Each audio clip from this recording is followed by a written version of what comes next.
तो आज हम चर्चा करने वाले हैं भला प्याज लहसुन क्यों नहीं खाना चाहिए जी। तो सब्जियां हैं, जमीन में उगने वाली चीज है भाई, भला इन्होंने आपको क्या बिगाड़ा है? आप बोलते हैं प्याज लहसुन ना खाइए, तो भला प्याज लहसुन क्यों नहीं खाना चाहिए? और देखिए इसको तो मेडिकल फायदे भी हैं, ये एंटीबायोटिक भी है, एंटी फंगल भी है, एंटी एलर्जिक भी है। बल्कि अगर बीपी अगर जिनका खराब हो तो ये जो खून है उसको पतला करता है ताकि बीपी आपका अच्छा हो जाए। तो दैट मींस फायदे तो है जी इसके। अगर जी जॉइंट पेन वगैरह ठीक हो जाते हैं इससे, और क्या, लहसुन खाओ, प्याज खाओ, तो दैट मींस खाना चाहिए। आप भला प्याज लहसुन भला हम क्यों ना खाएं जी? तो आज हम इस बात पर चर्चा करेंगे। तो आज हम सिर्फ वैदिक कल्चर नहीं, और भी कई सारे कल्चर्स हैं जिनमें कि प्याज लहसुन को लेकर के क्या क्या बताया गया है, आज हम उसके ऊपर थोड़ा चर्चा करेंगे। जब भी कोई फ्लाइट बोर्ड करने वाले होते हैं पायलट, तो एक फ्लाइट टेस्ट होता है ये देखने के लिए ना कि पायलट्स हैं उनका रिस्पॉन्स टाइम कितना है, क्या उनका रिस्पॉन्स टाइम स्लो है या फास्ट है।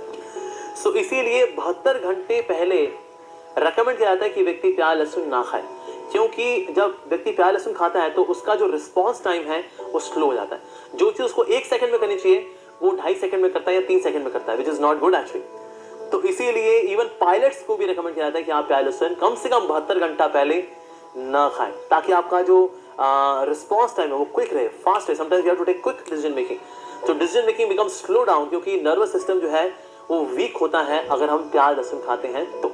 जैसे कि ग्रीक कल्चर के अंदर देयर वाज वन ड्रामा, क्योंकि उसमें कई सारी चीजें, उसमें म्यूजिक भी है, उसमें लिटरेचर भी है, उसमें ड्रामा भी है। तो उसमें एक ड्रामा आता है wives at the feast of the थर्मोफॉर्स।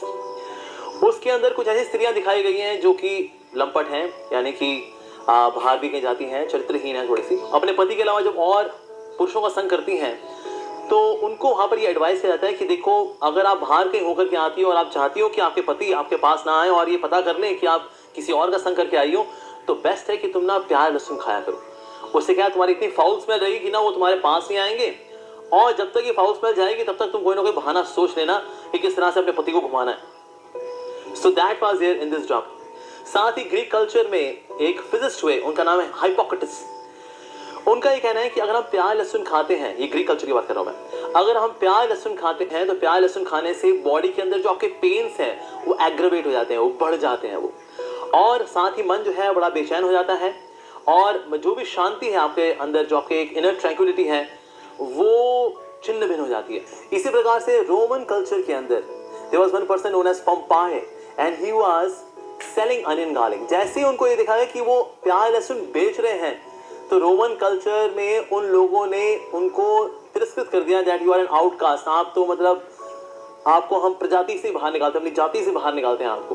और साथ ही रोमन कल्चर के अंदर जितने भी अमीर लोग जो खाया करते थे उसके बाद जो छोड़ दिया करते थे वो दिया जाता था जो कि निम्न जाति के लोग हैं, जो कि आउटकास्ट है उनके लिए, तो उनके लिए छोड़ दिया करते थे अनियन, गार्लिक और साथ में मशरूम, ये उनके लिए हुआ करता था। कहते ये तो उनके लिए। और ये अगर कोई खा रहा होता था रोमन कल्चर में प्याज लहसुन या मशरूम खा रहा होता था तो ये माना जाता था कि ठीक है वो शायद ना अच्छी जाति का नहीं है, वो शायद निम्न जाति का है, वो ऐसा माना जाता था एक समय में रोमन कल्चर के अंदर। अगर ब्रिटिश कल्चर को लें तो ब्रिटिश कल्चर में विलियम शेक्सपियर एक बहुत ही फेमस लेखक रहे हैं, बहुत ही विख्यात। उन्होंने एक ड्रामा लिखा था मिडसमर्स नाइट स्लीप।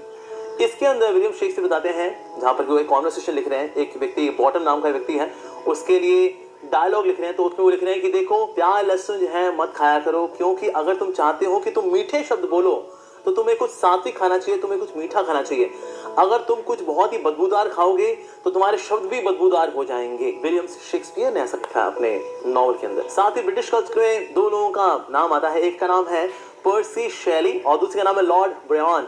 दोनों की दोस्ती थी, पर जैसे ही पर्सी शेली ने देखा कि लॉर्ड ब्रायन जो है वो प्याज और लहसुन खा रहे हैं, उन्होंने कहा बस क्योंकि तुमने अब ये खा लिया तो अब तुमसे भला दोस्ती करने का क्या फायदा। दोस्ती गई, प्याज लहसुन की वजह से दोस्ती गई।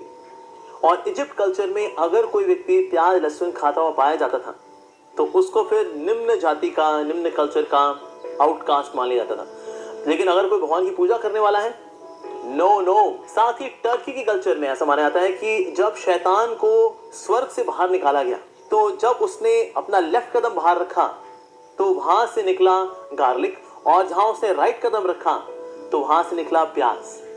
तो जो शैतान है, सैटन, ओके, सैटन को जब स्वर्ग से निकाला गया तो इसीलिए अब ये शैतान के चरणों से इसकी उत्पत्ति हुई है एज पर टर्किश कल्चर। और ये वेल रिसर्च डेटा है, इसको आप ढूंढ सकते हैं आप, so it's well research data. तो even in other cultures as well we see कि अनियन गार्लिक को कोई सम्माननीय स्थान प्राप्त नहीं है। साथ ही जो बुद्धिस्ट कल्चर है, बुद्धिस्ट कल्चर में ये माना जाता है कि अगर कोई व्यक्ति सेलिब्रेट रहना चाहता है, यानी कि अपनी मेंटल और फिजिकल प्योरिटी रखना चाहता है, नहीं चाहता कि कोई प्रकार की काम वासनाएं उसको सताएं, उसको दुखी करें, उसको प्रोवोक करें, तो उसके लिए बहुत जरूरी है कि वो अनियन गार्लिक ना खाएं।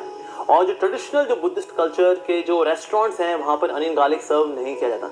अभी जो लेटेस्ट हम देखते हैं कुछ ऐसी जगह हैं जहां पर प्याज लहसुन भी जगह चलता है, लेकिन इवन कुछ जगह मीट भी दिखा है मैंने चलते हुए, लेकिन एक्चुअली जो ट्रेडिशनल बुद्धिस्ट कल्चर रहा है वहां पर onion garlic was not there, क्योंकि उनको पता है it is very provoking in nature. तो जो बुद्धिस्ट कल्चर की जो ओल्ड मोनेस्ट्रीज हैं वहां पर अनियन गार्लिक नहीं है। और साथ ही ऐसे कुछ बुद्धिस्ट ट्रेडिशनल रेस्टोरेंट्स भी हैं जहां पर प्याज लहसुन सर्व नहीं किया जाता। साथ ही मार्च 1996 में वॉशिंगटन डीसी में डॉक्टर बॉब डेक ने एक पेपर रिलीज किया जिसमें कि बताया गया कि जो अनियन गार्लिक खाने वाले लोग हैं, ऐसे लोगों के बॉडी के अंदर न्यूरोसाइकोटिक इम्बैलेंस होने के चांसेस बहुत ज्यादा रहते हैं। और न्यूरोसाइकोटिक इम्बैलेंस होने की वजह से क्या, उनकी जो थिंकिंग है इट बिकम्स एबनॉर्मल, उनका जो रिस्पॉन्स टाइम है इट बिकम्स स्लोअर। अगर कोई व्यक्ति रेगुलरली इसकी स्मेल को सूंघता है, that can be as harmful as smelling DDT, जो कि एक तरह का पेस्टिसाइड है, which is very very harmful। साथ ही मिस्टर बॉब डेक ने ये बताया कि अटेंशन डेफिसिट डिसऑर्डर, यानी कि आजकल हम देखते हैं लोगों का मन बहुत जल्दी भटक जाता है, लोग एक जगह पर शांति से बैठ करके फोकस नहीं कर पाते। और साथ ही रिसर्च में यही पाया गया कि ऐसे लोग जो कि प्याज लहसुन नहीं खाते तो उनका जो अटेंशन स्पैन है वो बढ़ जाता है। डॉक्टर बॉब डेक ने ये भी खोजा कि अगर प्याज को सिर्फ खुला छोड़ दिया जाए किसी जगह पर, तो उस जगह पर जितने भी कीटाणु हैं, विषाणु हैं, वो सारे के सारे उस पर आकर के चिपक जाते हैं। यानी कि हमारी बॉडी में भी अगर हम प्याज लहसुन अगर खा रहे हैं तो हमारी बॉडी के अंदर जितने भी कीटाणु हैं बाहर से वो लेकर के अंदर पहुंचेगा। जैसे बाहर पड़ा हुआ है, आपने काट के रखा, उसमें कीटाणु विषाणु और सारे चिपक गए, और उसके बाद में सलाद के तौर पे प्याज लहसुन खा लिया। So that means we are taking so many bacteria and viruses in our body because we are taking onion and garlic. So sad. इसी प्रकार से बॉब डेक ने एक चीज देखी कि ना, एक व्यक्ति को जब उसके EEG किया गया, so it was found कि ना उसके ब्रेन का सर्टेन हिस्सा है वो क्लिनिकली डेड है एक्चुअली। तो उनसे पूछा कि हाँ आप अभी कहीं से होके आ रहे हैं? कहते हाँ बिल्कुल, मैं अभी फला फला रेस्टोरेंट गया था। तो आपने क्या खाया था वहाँ पर? तो उसने बताया मैंने वहाँ प्याज लहसुन खाया था। And then Bob Deck again he did the research कि जो लोग रेगुलरली प्याज लहसुन खाते हैं, gradually a certain part of their brain becomes clinically dead. ऐसा इसी प्रकार से डॉक्टर रॉबिन्सन जो कि सेक्सोलॉजिस्ट हैं, उनका ये मानना है कि प्याज लहसुन के अंदर ऐसे द्रव्य होते हैं विच इंक्रीज लस्टी डिजायर। सो इसीलिए अगर कोई व्यक्ति इम्पोर्टेंसी को फेस कर रहा हो या किसी प्रकार की अगर उसको यौन बीमारी हो तो उसको प्याज लहसुन खाने को बोला जाता है। अब इससे क्या है, देखिए भौतिक इच्छाएं बढ़ती हैं, सांसारिक इच्छाएं, भोगने की इच्छाएं बढ़ती हैं, सेटिस्फैक्शन नहीं बढ़ती। कोई भी तो सोचा अच्छा ये तो बहुत अच्छी बात है, मैं प्याज लहसुन खाऊंगा, अपनी कामुक भावनाएं बढ़ा लूंगा तो मेरी फिर एंजॉय मोर। नहीं सर, इसमें सेटिस्फैक्शन नहीं बढ़ती, आपकी इच्छाएं बढ़ती हैं। जब इच्छाएं बढ़ जाती है लेकिन सेटिस्फैक्शन वो पुराने वाली ही है, so that leads to even more frustration, that leads to restlessness of the mind, that leads to depression actually। so इसीलिए हम देखते हैं कुछ जैसे अरेबियन कल्चर्स हैं, वहां पर हर चीज में प्याज लहसुन डाला जाता है because it increases that desire, because in their culture to have many more children is part of their culture. अच्छा, सेंचुअली स्पीकिंग, मतलब जीव की बात करें अगर जी, तो बोला जी ये तो साइंस की आपने बातें बता दी, हम तो आर्ट्स और कॉमर्स वाले हैं, चाहे आर्ट्स वाले हो, कॉमर्स वाले हो या साइंस वाले हो, लेकिन अगर सब्जी के अंदर होता है अनियन और गार्लिक, इसकी गंध इतनी तेज होती है कि सारी सब्जी के ऊपर ये अपना फ्लेवर डाल देता है। तो यानी कि भगवान ने जो पालक के अंदर पालक वाला स्वाद डाला है, मटर के अंदर मटर वाला स्वाद डाला है, आलू के अंदर आलू वाला स्वाद डाला है, आपको स्वाद नहीं मिलने वाला, क्योंकि आप सारे स्वाद के ऊपर अब एक गुंडा आ गया, दो गुंडे हैं, चंगू मंगू, उनका नाम है प्याज और लहसुन। तो उसके बाद जी अब तो आपकी सब्जी में आपको एक ही टेस्ट आने वाला जी, लेकिन आप खाते हो आपको वैरायटी वाला स्वाद मिले, यानी कि पालक में पालक वाला स्वाद मिले, आलू में आलू वाला स्वाद मिले, मटर में मटर वाला स्वाद मिले, तो उसमें अनियन गार्लिक मत डालिए। फ्लेवर के लिए आप उसमें हींग डाल सकते हैं, हींग जो है डाइजेशन के लिए भी अच्छी होती है, उसमें हल्का सा फ्लेवर भी आ जाता है सब्जी के अंदर, पर यस जो उसका ओरिजिनल जो टेस्ट है सब्जी का वो बना रहता है। सो सेंचुरी स्पीकिंग एज वेल, हमको प्याज लहसुन नहीं खाना चाहिए। साथ ही कम रामायण के अंदर एक लीला आती है, समुद्र मंथन की लीला। अब समुद्र मंथन की जो लीला हुई तो आप सब जानते हैं कि समुद्र मंथन हुआ तो उसमें से कई चीजें निकली, तो उसमें से अमृत भी निकला। अमृत निकला तो भगवान विष्णु जो कि मोहिनी मूर्ति के रूप में वहां पर उपस्थित थे, उन्होंने देवी देवताओं को अमृत पिलाना शुरू किया। अब जब वो अमृत पिला रहे थे तो राहु ने देखा अरे ये तो मोहिनी मूर्ति तो विष्णु ही है, तो वो चुपके से जा करके रूप बदल करके उसके जाके बैठ गया।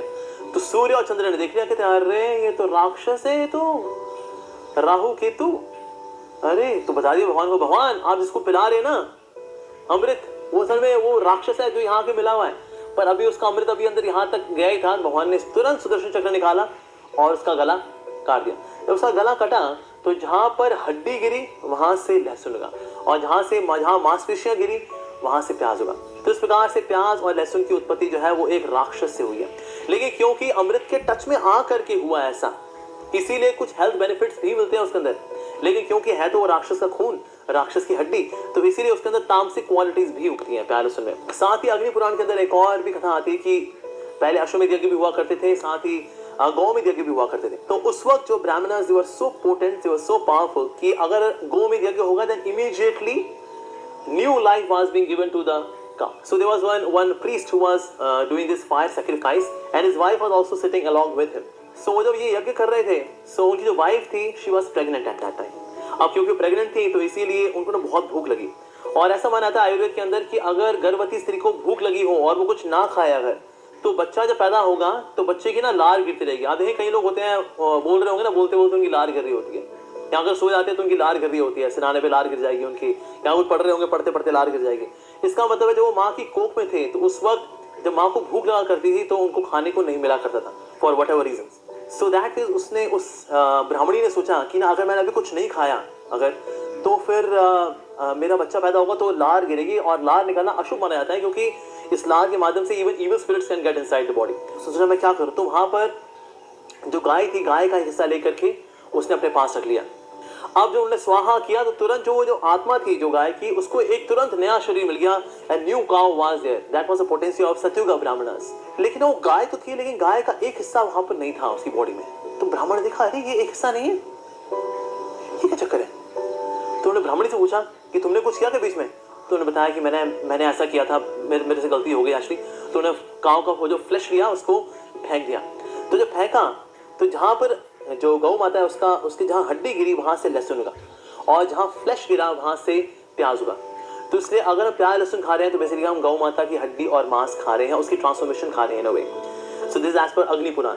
तो इसीलिए शास्त्रों के अंदर ऐसे लिखते हुए आते हैं, कई सारे ऐसे कोटेशंस हैं कि अगर कोई व्यक्ति प्याज लहसुन खाता है तो उसकी पवित्रता कम होती है, उसमें कामुकता बढ़ती है, जो उसका शुद्ध विशुद्ध स्थान है अगर समाज के अंदर उसमें उसका पतन हो जाएगा। And that is we see that onion garlic should not be consumed even though इससे कुछ मेडिकल बेनिफिट्स हैं even then।